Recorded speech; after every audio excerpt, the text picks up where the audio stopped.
Hey, I'm live. Good afternoon, everyone. Welcome, welcome. Thank you for being here with me today.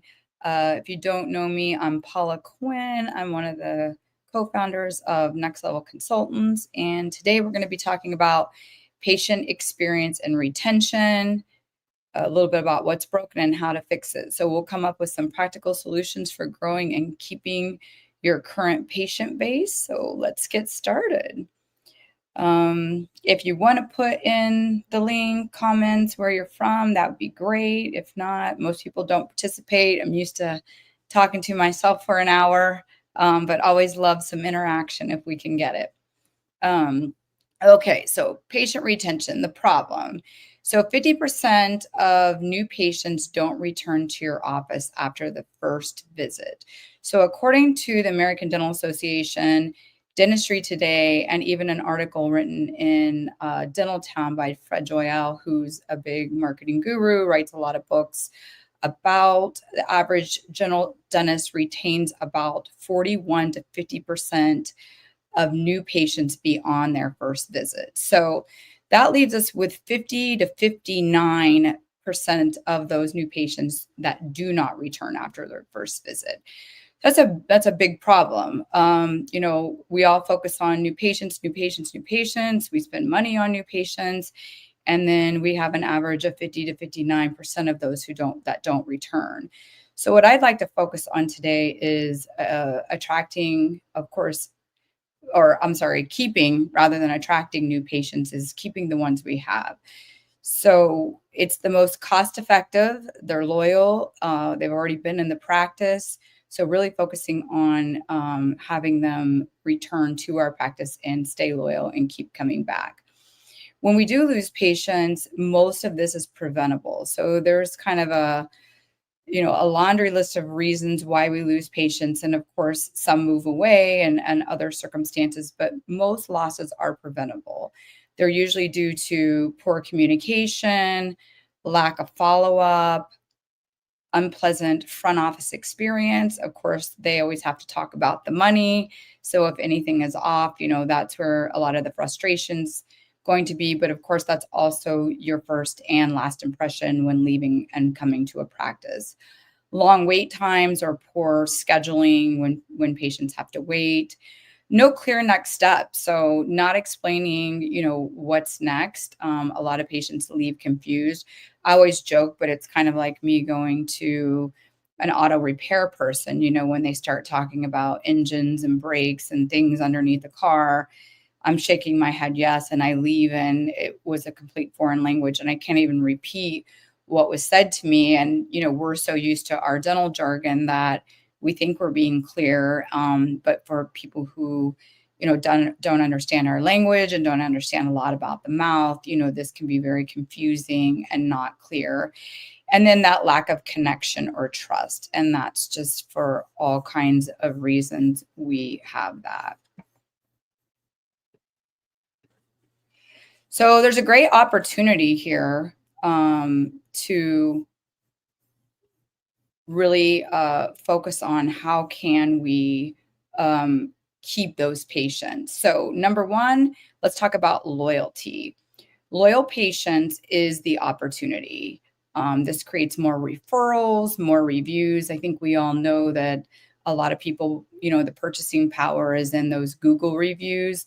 Whenever I'm coaching clients, I always say, look, you could have 35-star and you can have 100 4.7, and they're going to go for the office that has the quantity. Of course, we want quality too, but the quantity and quality outweigh just quality. So we want to make sure that we're getting those reviews. And how do we get them? Is creating those loyal patients, those raving fans, and not only do they refer, and not only do they, provide reviews for us, but there's usually a higher case acceptance because they do trust us. They do believe what we're saying. And And then if we have cracks in the system, it's really difficult to measure and see what these different things are. So, are we retaining the patient? Is there higher case acceptance? So we're going to talk about metrics toward the end, and we just want to make sure that we have those tight systems so we don't have those cracks in it. The experience itself is our competitive edge. People really, clinical skills are expected. They typically don't even know if you did a good crown or filling unless, it hurts. We like to brag how beautiful our work is, and you can't see, but really, I mean, patients walked around with amalgams in their mouth for years and didn't really care. So of course, now, we all want the white, but it's really that experience that sets you apart. Um, it's everything from that very first phone call, the tone, the warmth that we provide, how we greet those patients, all the way to following up after their appointment. So it's really that emotional connection that creates those loyal patients. So it's that entire experience.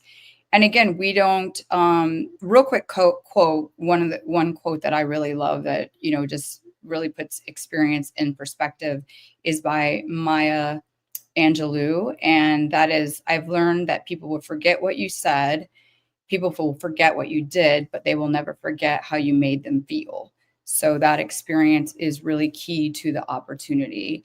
And then remember, it's just small changes that make the major impact. It doesn't take a lot of money.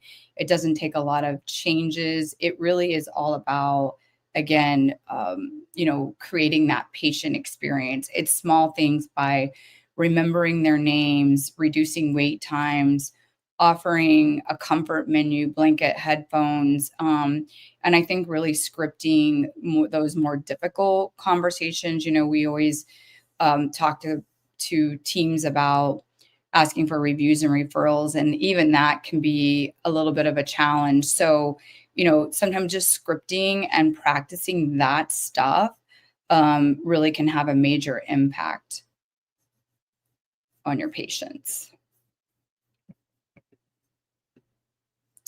All right, so how do we do that? Let's talk about the patient journey. So we've got everything from booking the appointment, the actual in-office experience, the clinical encounter, and then that follow-up. So we're going to dive into that just a little deeper and talk about each of those things. So booking the appointment is often your first impression. It sets the tone. So whether they're booking online just needs to be easy. Obviously, when you pick up the phone, it needs to be warm and friendly. We talked about that. Patients are used to convenient. They're not just comparing you to other dental practices. They're comparing you to their experience with Amazon, other quick and easy things out there. I mean, you think about Amazon, you've got instant results. You get your package sometimes same day. So really it's, you're not just being compared to other dental offices, you're compared to the world today and how convenient you are, how quick you are, what those response times are and everything. So we want to make sure that that first impression is also a very emotional time for patients.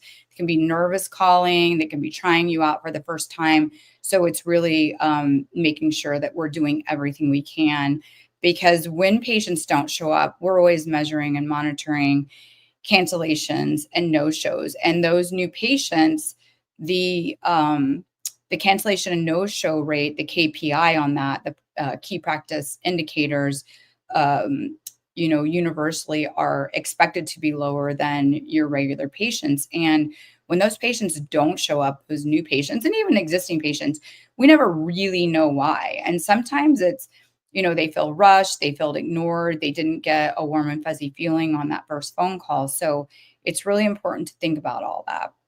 And then we have the in-office experience. From the moment you walk in, the detail matters, and that is the way they're greeted. You want them to feel comfortable and calm. And then the clinical encounter, this is where trust can be either built or broken. It really depends on how much you're reading the patient, talking to the patient, and speaking in their language, with eye contact. We're not here to educate. We're here to educate. We're not here to just talk at them. It's really educating them and having them help in the experience and in the diagnosis and in the acceptance of the treatment. So including them in that. And then that follow-up. So retention doesn't end when the patient walks out the door. Retention is part of that experience, or part of that creating loyalty, and that journey is those follow-ups. That's how we stay connected. That's how we stay, interacting with the patient, is making sure that we're doing those follow-up calls, we're doing those post-op calls, we're doing those new patient calls. It's all those things that create that out of the office experience. So let's talk a little bit about step one, booking that appointment. There's so many ways now, that we've gone digital, and we do want it to be easy and modern. We want the patient to have super easy convenience. So if you're not booking online, I really recommend online scheduling. There's a lot of CRMs out there, that's third-party communication systems that can help with this if the actual software, the practice management software you're using, doesn't have it.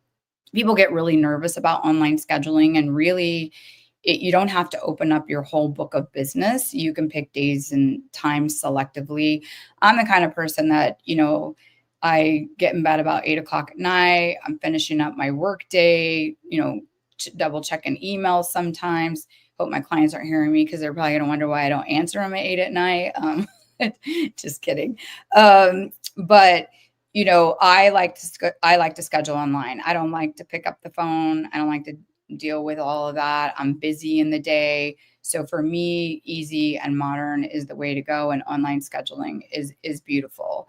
You do want clear and simple steps. And if you have the option to have like a bot when you're not there, I think just even that engagement, feeling like when you're out of office that, they can at least ask the questions they want, and it can be there for the next day, even if someone's not answering all that. So phone training scripts. So great. Our front office can answer the phone. Our dental assistants and hygienists can help, but can they convert calls? So your front office is not just answering the phones. These are converting opportunities. So every patient that calls from your existing patients to new patients. So again, it's back to that proactive language, that warm and fuzziness, that active listening, all the things that make people feel special. You want to avoid the patient feeling rushed, and take that time. So I always feel like when the front office is on the phone, people come up and try to ask questions and use sign language to them and everything. And I think that it's super important to be aware that, this could make or break this next appointment. So giving them that space and that time to be able to have those critical conversations. And then speed is key. So like I said, the bot, returning phone calls, returning emails, checking your online scheduling, your message system, and making sure that we're constantly staying engaged with our patients, because it really is key quickness. People want quick responses to everything. Okay, so step two is going to be the in-office experience. So let's talk a little bit about that. First impressions matter, office cleanliness and design, and the team energy. So team engagement and training. If you're not taking the time to do some role playing, making sure the team is aligned, workshops on having those even morning huddles on how to make a patient stay special, all of those things, I really, really recommend that kind of stuff is happening on a regular basis. We always say we work in our office all the time. We rarely work on the business. So we want to make sure we're allowing time to enhance patient experience and enhance ourselves as a team. And then that environment walkthrough and feedback is critical. I walk in offices all the time, and it's clutter. The reception area is clutter. The front desk is clutter. Back operatories can be clutter, the counters. So we really want to make sure that we as a team are walking through our offices. We're looking to see what our patients seeing. It can, they already have anxiety. It can induce more stress if it feels messy, if it doesn't feel organized. We also want things to be in simple for them. So if they're to interact with a iPad, or there's even a message about your financial policy of paying, it can all be just really missed. And then your menu of services, a lot of people will have their clear aligner brochures out or different things that they offer, and it just gets missed because there's so much chaos in the practice. So we really want to make sure things are very clear and concise and it's clean. All right, let's go on to the next slide. Okay, step 3 in the patient's journey is that clinical experience.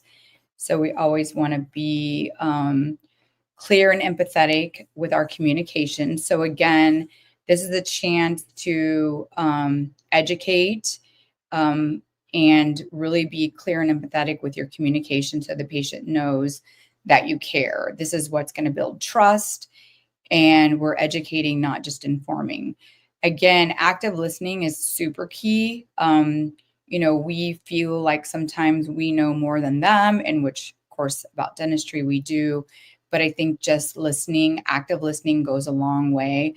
I know myself, I recently bought a car, and when I went in to tell them, well, that's not true. I told them over the phone what I wanted. They had me come in because they had what I wanted, and they didn't have what I want. And they tried to talk me into all kinds of colors and different things. And, I left, and I ended up calling a different dealership and told them exactly what I wanted, bought car sight unseen, didn't have to go in. It was exactly what I wanted. So not everybody's like me, but I do think we miss the boat sometimes when we're not actively listening to what patients want. Again, that can create some distrust, non-loyalty, and patients just don't come back, and we never really know why. So some solutions for that is communication coaching. So you'd want to, talk about treatment acceptance training. How do we get more case acceptance? What can we do to help our patients feel at ease and trust us and be clear and concise in our communication? This confidence in your team and in yourself, this confidence building will create more case acceptance. You want to be careful on your jargon and minimizing words. We joke sometimes. I'll say we're going to put a minimizing jar, like a swear jar, in the office, and every time someone says a little, kind of, sort of, they have to put money in the jar, and we'd be really rich by the end of it. We're healthcare givers, so we try to make the patient feel good. So we minimize things. One of the things, instead of just saying like, maybe you should consider or something like that, just saying, this is the best option for your health, because we forget sometimes that we are overall health providers as well as oral health providers. So really making sure that they understand that. Being aware of your own body language, making sure that, being aware of the patients, but also your own. Sometimes if we're tired, if it's close to lunch, if we're rolling our eyes, we're not standing up straight and tall and being concise, it can really send a message. So having these scripts, having role playing is super important for confidence building for both the dentists themselves and the clinical team.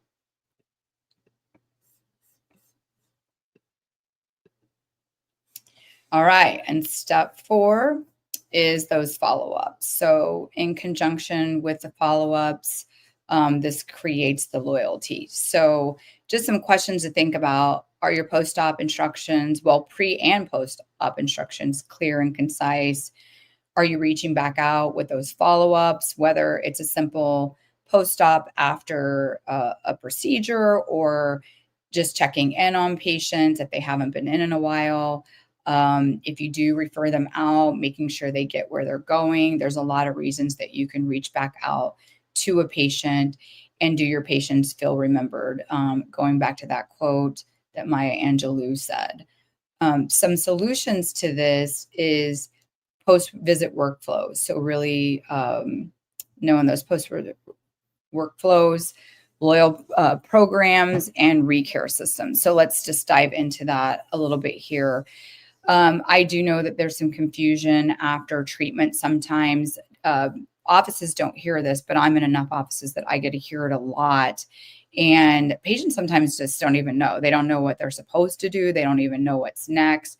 So having not only a written something to educate, and then if you can follow up with a way to send those digitally, I think that, that's always great.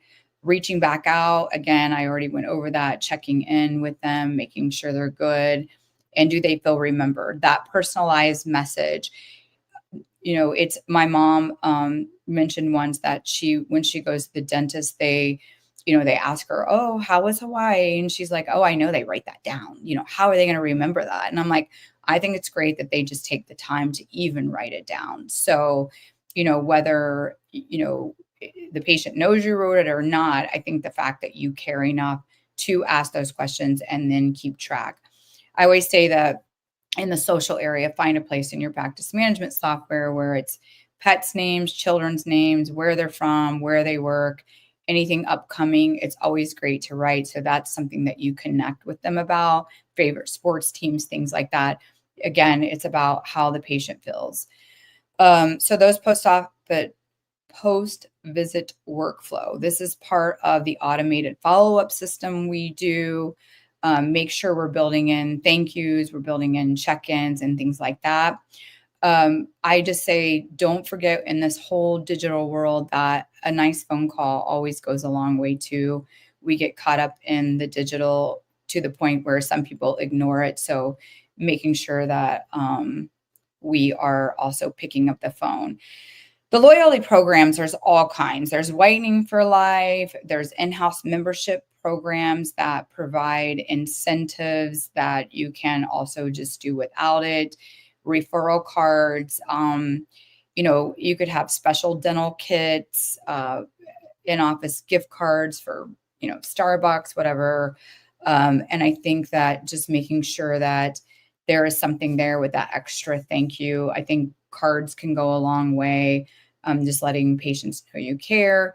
And then again, that recare system, a strong follow-up system, getting patients scheduled. The best thing we can do is get the patient scheduled prior to leaving. It cuts down on team time, trying to chase somebody down.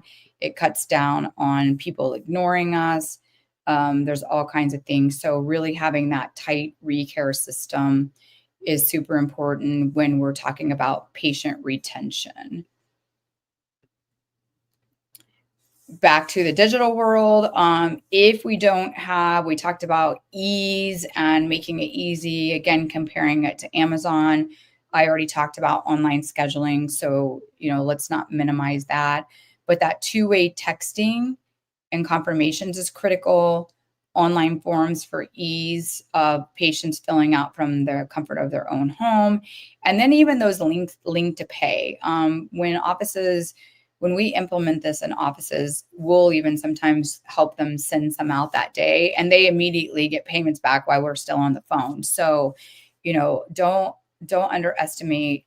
It saves on stamps, saves on snail mail. Quite frankly, I don't even hardly keep checks in my house. So when I get an invoice in the mail, I get online on my online banking. But if I could pay via link to pay, that would you'd get it 10 times quicker than waiting on me to log into my bank account and get you your check. So making that super convenient. And then campaigns, a lot of these CRMs, third-party services, and even practice management software today provide, special offers, promoting things, making sure we're sending out cards for birthdays and all of that fun stuff. All right. Let's talk about the loyalty and membership programs real quick. I did kind of dive into that already.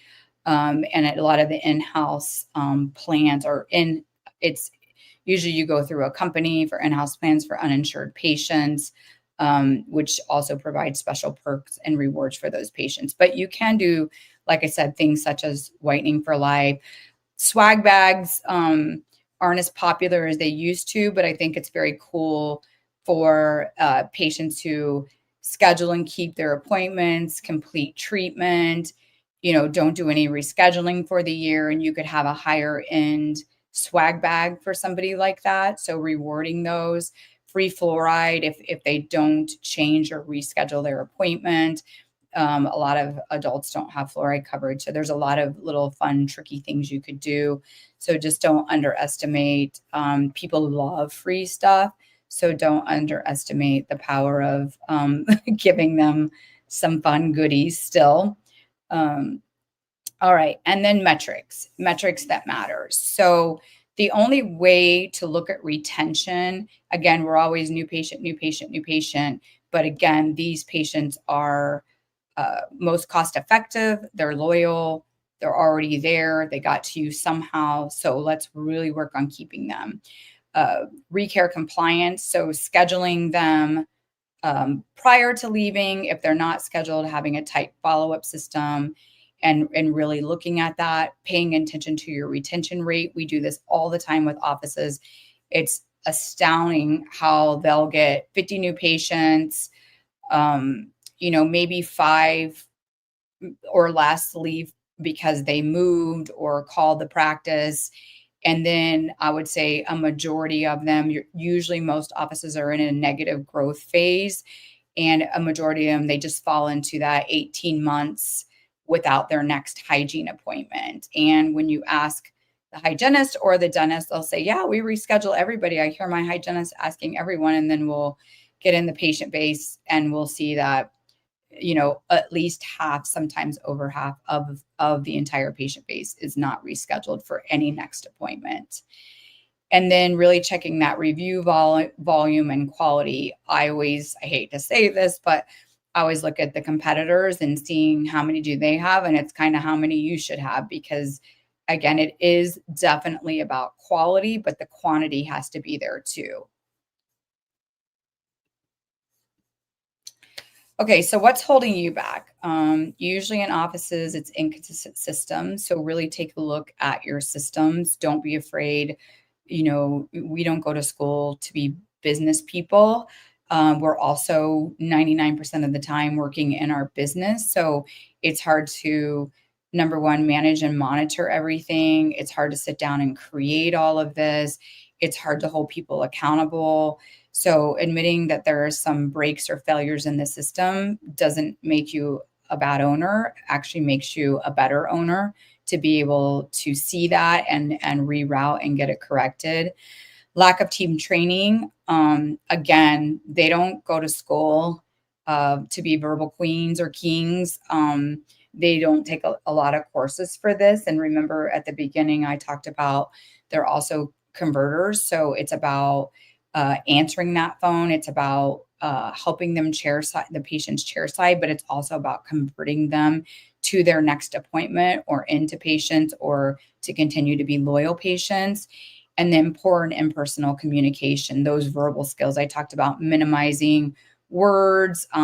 Sometimes we're talking about our weekend over the patient. Sometimes we're in the back room laughing.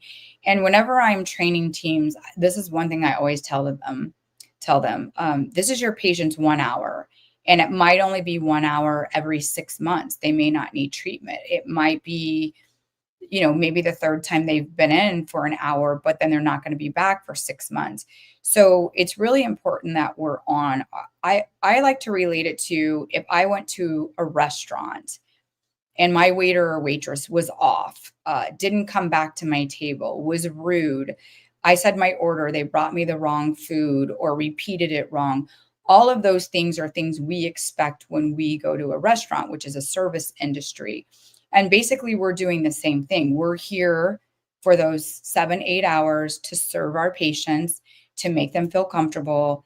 It's their hour, and to make sure that we're serving them. And we also have an extra job because we're healthcare providers. So not only do we have to have all these other skills, but we have to be good providers as well, which usually comes quite a bit easier than all the other stuff. So what it looks like after training, again, being vulnerable, being safe for your team to talk to you is super important.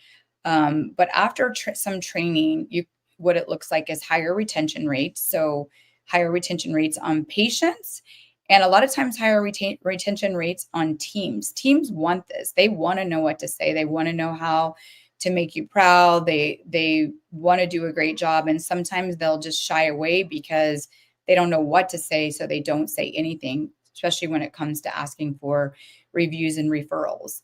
5-star patient experience. Again, we want to be able to ask for these. We want to make sure that we're monitoring this and that we're getting plenty of them. It's not weird anymore to ask patients for reviews. It's very common.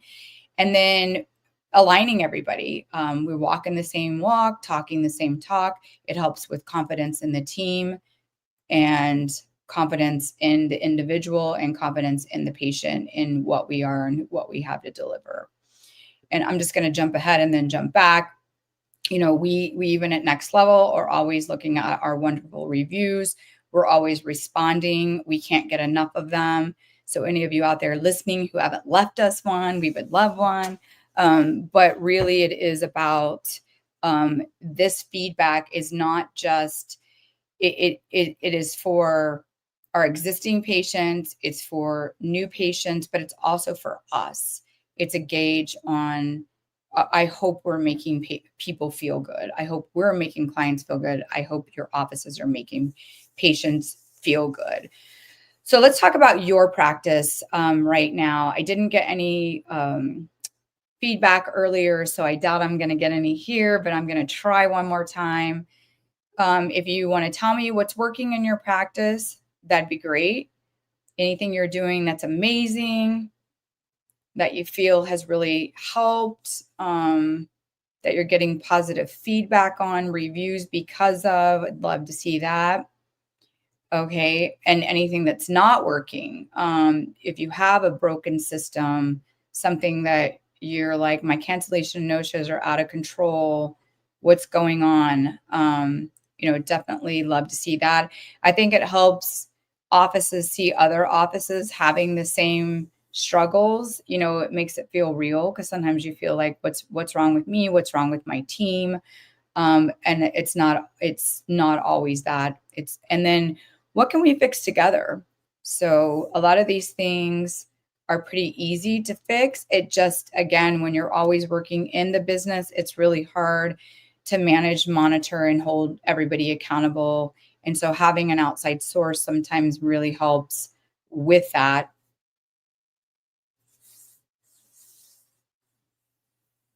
Oh, nice. Someone's doing a startup. Perfect time to start systems. So if you don't have those, reach out. I'd love to, have a conversation with you. I know there's a lot of things online, but again, it's really talking it through with someone. I myself have owned a couple of my own practices. I also get the benefit of working with hundreds of practices, so I get to see best practices, which is really, really awesome. What's the best way to track? And congratulations, by the way, Doc, on your startup. What's the best way to track patients that are not scheduled and need to be, AKA, what's the best way to track patients?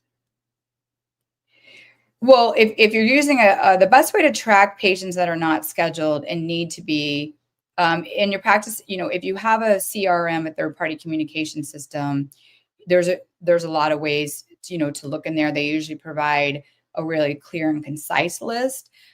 Your practice management software also has like an ASAP list or a VIP list. Sometimes I feel like these get a little jumbled because we don't utilize them accurately, but pulling those lists on a regular basis. Practice software is like Open Dental. You can do a follow-up system in Open Dental as well. But I think there's a strong cadence to it too. We don't want to just call somebody that's unscheduled. We want to make sure that our language is appropriate, our time of day is appropriate, and that cadence of those follow-ups, every week, every 2 weeks, based on what the feedback is. You want to make sure that you're doing that pretty consistently, or else you're starting the process over again. if you let too much time pass. Hopefully I answered that question there. All right. So I'll stay on for a little bit for some Q&A. Any other questions, I'm happy to take. There's a QR code there if you would like to schedule a call. And then obviously, if you want to join us on our podcast, Dental Unscripted, we've got a QR code there for that as well. The best way to hunt down old treatment plans that didn't get scheduled. Again, that would just be pulling that list. The softwares do that. I mean, the best way is to, the day they leave and don't schedule, would be to create a follow-up in that moment and reach out to that patient within a couple weeks. But if we've got a messy, mess in there and it's been a long time and when want to go back and hunt down old treatment, the second best way as they're coming in for their hygiene is going to be auditing those charts and providing that in your morning huddle so that you can work on, the 8 to 16 patients that are coming in that day, making sure that we're always looking at unscheduled treatment. And then the third best way is going to be just to pull those unscheduled treatment dollars and figure out what patients have treatment and start that list and start calling. But again, you do want that cadence. So there is a madness around it. There's a method to the madness around it, I should say.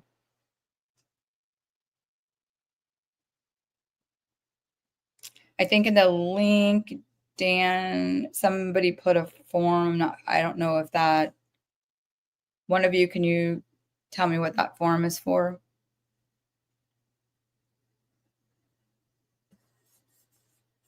No? Bueller?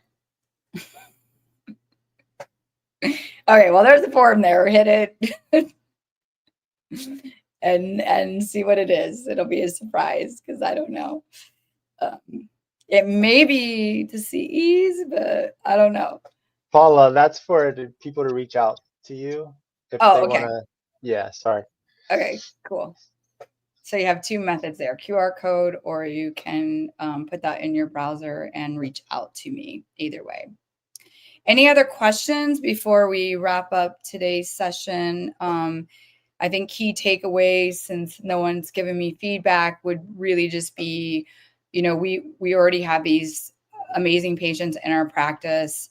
It's cheaper, it's easier to keep them than I'm not saying don't get new patients, but we sometimes get so caught up in trying to get new patients, we forget the large patient base that we already have. So taking some time and nurturing those relationships, doing follow-ups, printing those unscheduled hygiene and unscheduled treatment, and really reaching back out. And if it's been a while, I highly, highly recommend an actual phone call.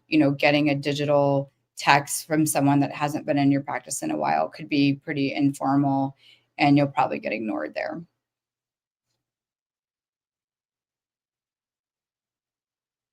Any other questions? All right. Well, thanks for joining me today. Thanks for your questions and interaction. Love it. And join us on our podcast if you haven't been on it. Schedule a call, and we'd love to hear from you.